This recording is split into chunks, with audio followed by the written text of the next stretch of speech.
কোশ্চেনটা প্রথম করছে হাসনাত আব্দুল্লাহ। প্রথম আলোর একটা স্ট্যাটিস্টিক আসছে, আগামী সময় একটা স্ট্যাটিস্টিক আসছে পুলিশ ব্যুরো থেকে নিয়ে, সেই স্ট্যাটিস্টিক্সে সে বলছে যে ইন্ট্রিম একটা ভাঙাচুরা, যেখানে আমরা কেন ইন্ট্রিমের সাথে আপনার কেন তুলনা করতে হবে? আপনি কি এত ডাউনে চলে গেছেন ভাই? আপনি নির্বাচিত সরকার, সব পলিটিক্যাল পাওয়ার আছে, পলিটিক্যাল শক্তি আছে।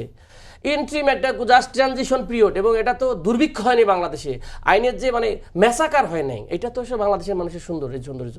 সেটার সাথে আমার তুলনা করেও আপনি দেখছেন আপনার অবস্থা খারাপ।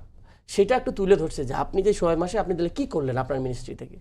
এখন এইটা বক্তব্য ভাই, আপনি যদি বলেন আমাকে যৌক্তিক সমালোচনা করুন, বিএনপি ভাইরা আমাদের কি বলে, যখন যৌক্তিক সমালোচনা 180 দিনের একটা অ্যানালাইসিস দিলাম, আমরা যখন সংসদে প্রশ্ন করলাম, আপনি টু দ্য পয়েন্ট উত্তরে আসেন, তখন বলছেন না জেনেরিক কথা বলা যাবে না, আমাদের কাছে আলাদা ডাটা আছে।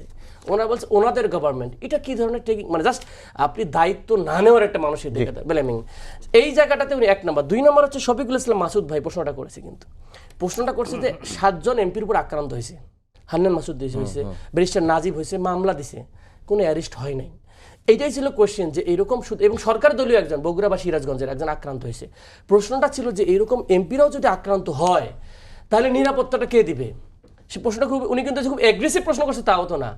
সেই প্রশ্নের আত্মাটা আপনি বলে আপনি জেনেরিক করতেছেন কেন? তাহলে আপনি বুঝতেছেন না কারে বলতেছে। বলতে 7 জন এমপি আক্রান্ত হয়েছে, এটাও বলে দিতে হবে যে আমি মাসুদ আক্রান্ত হয়েছে, আমাকে এখন আপনি প্রোটেকশন দেন। তাহলে স্বরাষ্ট্রমন্ত্রী জানে না?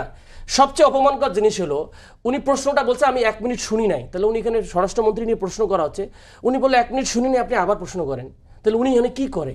1 মিনিট যদি শোনে না দায়িত্ব পালন করা, তাহলে রাষ্ট্র কিভাবে চালাবে?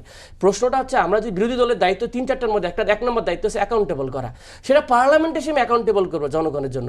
সে অ্যাকাউন্টেবলের প্রশ্নটা করলে আপনি বলেন যে পল্টন ময়দান, আমরা কি নিউ পল্টনের কথা বলতেছেন না পুরাতন পল্টনের কথা? এটা আমার একটা প্রশ্ন।